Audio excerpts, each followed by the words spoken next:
Nós vamos apresentar um trabalho, né, referente a uma exposição de um artigo técnico-científico que tem como temática o desenvolvimento de um PVC reforçado com fibras de fibra de vidro longas para a fabricação de produtos moldados. Esse trabalho é referente à disciplina de compósitos da Universidade Federal do Rio Grande do Norte, no semestre 2020.2. Os alunos que produziram esse trabalho é Euclides Lima Barbalho e Tecílio Fernandes Xavier Filho. Bem, boa tarde, senhores. Me chamo Euclides e vou falar um pouco da introdução desse assunto para vocês e também vou falar da metodologia. A gente está vendo um rápido crescimento, na verdade, no desenvolvimento e aplicações desses compostos poliméricos com matrizes termoplásticas para o uso da engenharia, né? Isso se dá nada mais porque por causa da facilidade de conformação e fabricação, e além da obtenção de produtos leves com relação aos materiais tradicionais e de boa relação custo-desempenho mecânico. A gente pode ver aí no slide o policloreto de vinilo, né, que é popularmente conhecido como PVC ou vinil. O segundo termoplástico mais consumido mundialmente, isso principalmente nas áreas ligadas à construção civil, ao mercado calçadista, nas lâminas de laminados técnicos e por aí vai. O PVC ele apresenta como principais características versatilidade, isolamento térmico, elétrico e acústico, resistência à propagação de chama, resistência química às intempéries e afluência, reciclabilidade, boa processabilidade, boa relação custo-benefício, além de outras importantes, mas o problema dele é o seu baixo desempenho termomecânico e sua baixa rigidez em relação aos materiais tradicionais, né? O que torna ainda adequado para o uso de peças técnicas para aplicação de engenharia quando utilizado isoladamente. Uma possível solução para a utilização dele nas peças de engenharia foi a incorporação de fibras de vidro ao composto rígido de PVC, né? Que possibilita alguns benefícios, como o quê? Aumento da resistência mecânica, no modo de elasticidade e na rigidez, na temperatura de termodistorção, que é HDT, na estabilidade dimensional, na resistência à fluência, fadiga, redução dos efeitos sob elevadas temperaturas e por tempos prolongados de carregamento, além de uma boa relação custo-desempenho mecânico. Né? Como o PVC, normalmente são reforçados com fibras de vidro curtas, mas, porém, recentemente também eles estão podendo ser reforçados com fibras de vidro longa, a fim de serem moldados. O reforçamento com as fibras longas é usualmente denominado o processo em que as fibras de vidro contínuas, como rovings, você pode ver aí no slide aí uma foto da fibra de vidro em formato rovings, e são incorporadas à matriz polimérica principalmente pelos métodos de pultrusão e wire coating technique, que é o recobrimento de fios e cabos. A pultrusão, processo automatizado para a fabricação de perfis de plástico de alto desempenho. Segundo um dos autores das referências citadas no artigo, né, os métodos que utilizam fibras longas produzem resultados de propriedades superiores aos compostos termoplásticos que incorporam fibras curtas. Por quê? Porque existe a possibilidade de incorporação com uma concentração muito maior utilizando as fibras de vidro longa, 70% em massa, em relação às fibras de vidro curta, que é de 0 a 40%. O problema, as principais dificuldades encontradas para esse reforçamento é a elevada viscosidade do PVC fundido, a pequena janela de processabilidade do PVC rígido, a elevada sensibilização à degradação termomecânica, que será ainda mais restrita, né, com a presença da fibra de vidro, e a não disponibilidade de fibra de vidro adequada para PVC no mercado brasileiro, que isso refletido na carência de artigos científicos. Ela 2 aí mostra aí para vocês os tipos de fibra de vidro para reforço. E a roving que eu falei, que é como foi comprado para ser utilizado no reforço, ele é produzido a partir de fios de vidro indicados para aplicação de projeção simultânea. E aí são apenas outros tipos de vidro, só para a gente saber que existem. Aí agora eu vou falar um pouquinho da metodologia, dos materiais e metodologia, né? Consiste em 4 etapas o processo de fabricação dessa fibra, desse composto. A primeira é a incorporação da fibra de vidro ou PVC através do processo iron coating e formação dos grânulos de fibra de vidro. Primeiramente foram necessários os desenvolvimentos da fibra de vidro, primeira parte, e da formulação do composto de PVC que pudesse vir recobrir a fibra pelo processo. Aí a fibra de vidro utilizada, ela não existe apropriadamente aos compostos de PVC termoplástico disponível no mercado brasileiro, como eu já tinha comentado anteriormente. Para termoplástico são fornecidas naturalmente picadas, isso é um problema, né? Porém, para esse processo de wire coat, a gente precisaria que elas fossem disponibilizadas e desenvolvidas no formato de rovings, para facilitar o revestimento. Ela apresenta as principais características da fibra de vidro desenvolvidas aí pela empresa que estava usando. Ela mostra as fibras de vidro E-glass, C-glass e S-glass e as características, né, como alta resistência, alto modo de elasticidade, boa condutividade elétrica, alta resistência à corrosão, baixa propriedade de resistência, e S-glass, alto modo de elasticidade e resistência a altas temperaturas. Ainda na etapa 1 ainda, através de testes preliminares, com dureza 75 SHORI-A, eles apresentaram o melhor desempenho em relação à processabilidade e incorporação da fibra de vidro. Aí, a partir disso, foram desenvolvidas 3 formulações, que a partir de compatibilizantes interfaciais, né, que a ideia central do uso de compatibilizantes era que os mero hidroxipropil acrilato e monobutil maleato pudessem interagir com a base aminosilano presente na fibra de vidro, enquanto o meroclorato de vinila de vinisol interagisse com cloreto de vinila do composto rígido de PVC. Isso, após a produção dos compostos granulados de PVC plastificado, o próximo passo vai ser a incorporação da fibra realizada com a colaboração. Os compostos granulados foram alimentados numa extrusora monorrosca. Em um dos slides aí, você pode até ver, acho que no segundo slide aí, se ele voltar, dá para dar como o formato do PVC particulado para extrusão. Aí, nisso, os compostos flexíveis de PVC será fundido, né, ou extrudado, pela matriz recobrindo a fibra, a formar um fio contínuo de fibra de vidro revestida com PVC plastificado. A ideia central era que o composto de PVC não só resistisse ao roving, semelhante a um fio, mas que pudesse também penetrar entre as brechas da fibra de vidro, né, de modo a molhar ou atingir a maior quantidade de fibras possíveis, já incorporando ao PVC. Contínuo, depois ele é picotado de modo a produzir 3 diferentes grânulos de fibra de vidro, que seriam os grânulos de fibra de vidro sem o compatibilizante, com o compatibilizante vinisol OH, e grânulo de fibra de vidro com compatibilizante vinisol COOH. Todos eles apresentam esses mesmos 4 últimos ingredientes: epoxado, sulfato tribásico de chumbo, estearina tripla pressão e esse Master 06965 PO. Esse PCR significa partes por 100, partes de resina. Então, basicamente, esses valores ficam porcentagem para cada 100 partes de resina.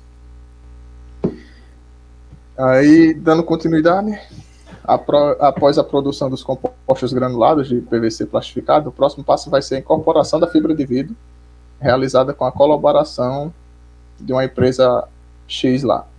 Os compostos granulados eles foram alimentados numa extrusora monorrosca, né, num processo semelhante ao do revestimento de fios e cabos, que é o wire coating.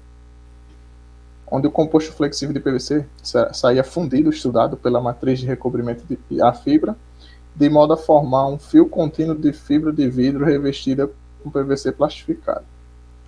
O PVC não só resistisse ao roving semelhante a um fio, mas que pudesse também penetrar entre as mechas da fibra de vidro, de modo a molhar e revestir a maior quantidade de fibras possíveis, já incorporadas ao PVC. Esse fio contínuo depois foi picotado de modo a produzir 3 diferentes grânulos de fibra de vidro, que foram os grânulos de fibra de vidro sem compatibilizante e com os outros 2 respectivos compatibilizantes. Terminando isso, acaba a etapa 1. Procedimento para a etapa 2, que nada mais é do que a preparação dos compostos rígidos de PVC. Para a produção dos compostos rígidos de PVC foram preparadas 2 formulações diferentes, né? Uma utilizada para compostos rígidos injetados e a outra sendo adicionado plastificante de modo que o composto final tivesse 11% em massa de DOP, que é o dioctil F-talato, para servir como referência para os compostos como fibra de vidro, que são os compostos. Aí a tabela aí mostra essa formulação, né, do composto rígido de PVC e de um composto rígido com 11% em massa de DOP. Prosseguindo, a etapa 3, preparação das composições, né, o composto em si, né. Para essa preparação foi utilizado um resfriador RH20, né, onde foram misturados mecanicamente por cerca de 20 segundos, em baixa rotação, um grânulo de fibra de vidro, com um composto granulado de PVC rígido, né? Foram etapas 1 e 2, nas devidas proporções, de modo a fixar uma fração máxima de fibra de vidro na composição. Aí, como era importante existir um balanço entre o benefício proveniente da fibra de vidro e o prejuízo causado pelo plastificante nas propriedades mecânicas, eles escolheram uma fração de 20% em massa de fibra de vidro, de modo que o composto final ficasse com 11% em massa de DOP. Desse modo, a fração do composto rígido foi de 43% em massa e de grânulo de fibra de vidro de 57% em massa na composição final, para ser injetada na confecção dos corpos de prova para posteriores ensaios mecânicos e de temperatura, que era o HT, o ensaio de temperatura termodistorção.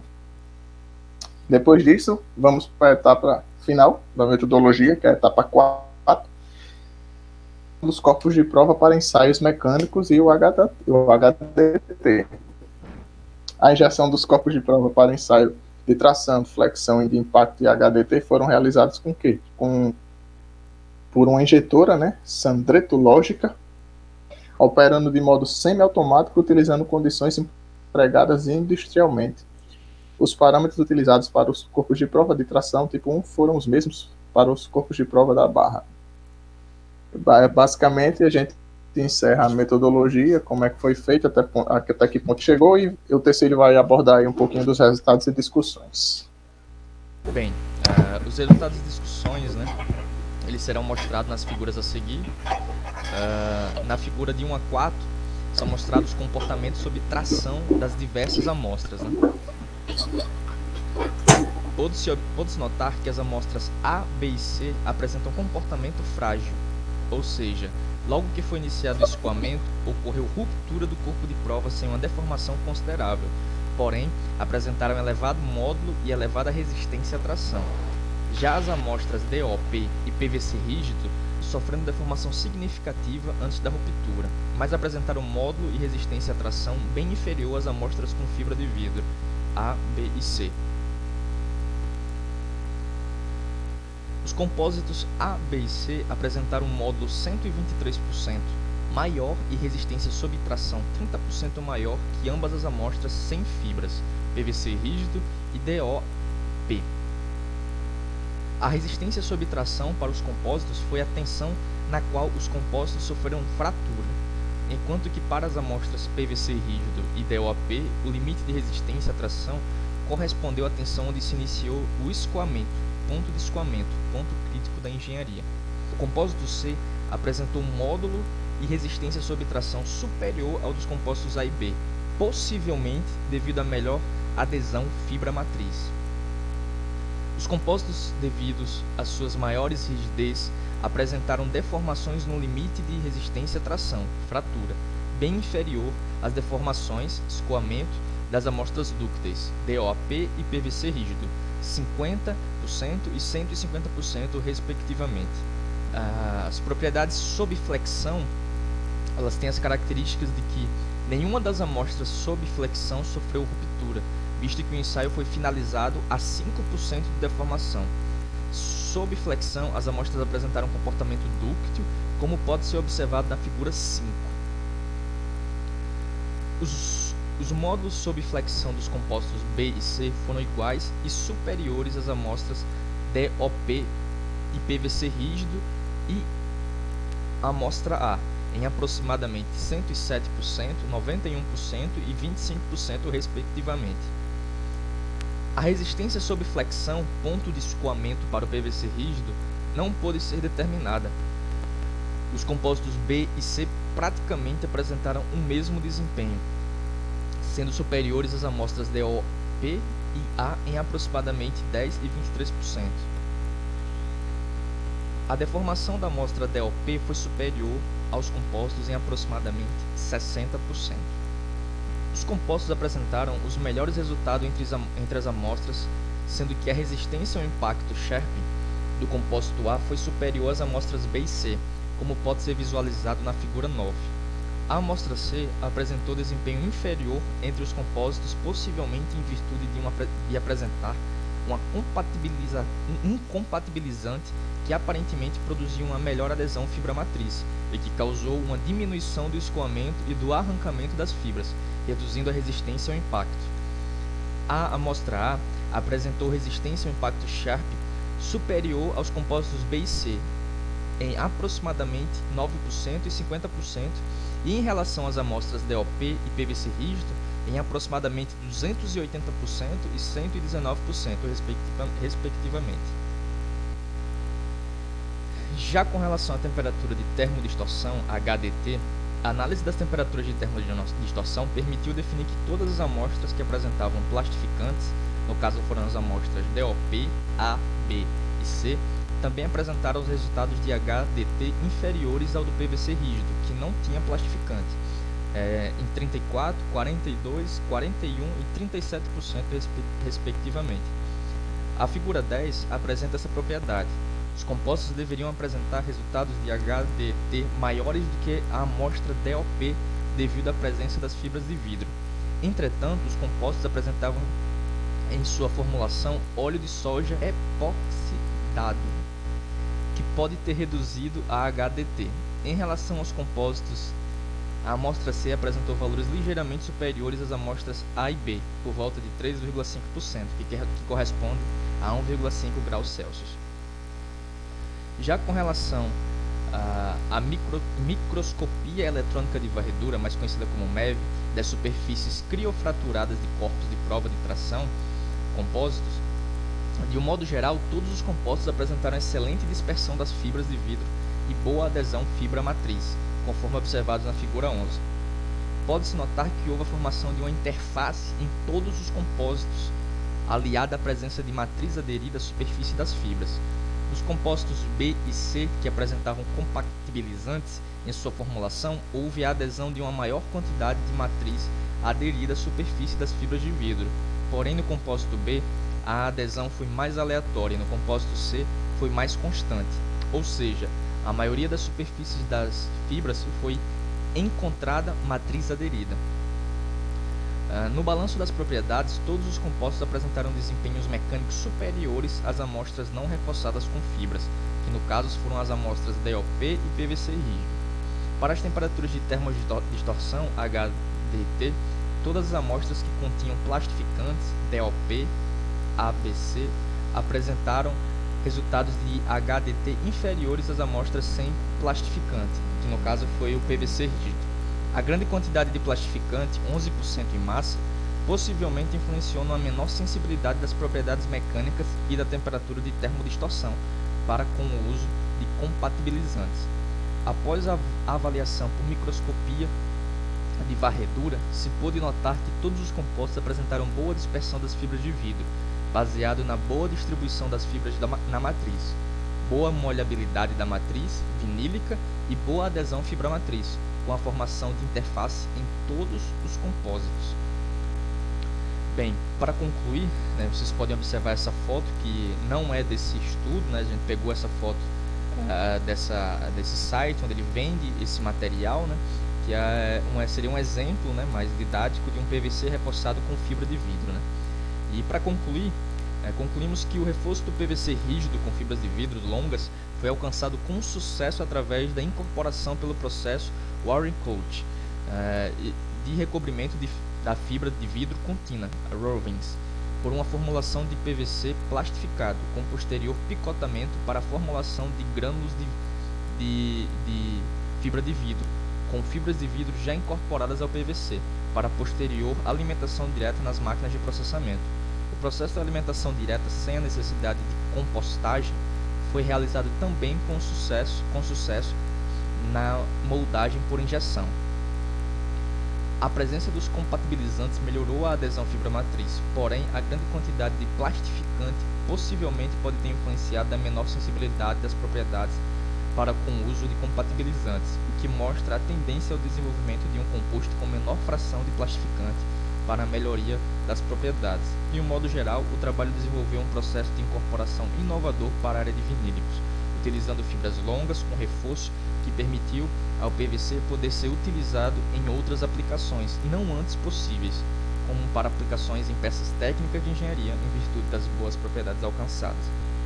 Bem, por fim estão aqui as nossas referências bibliográficas. Elas foram basicamente, né, foi esse artigo técnico-científico, né, nós nos baseamos inteiramente nele para expor esse processo de desenvolvimento de um compósito com fibras longas, né, e contínuas. Né.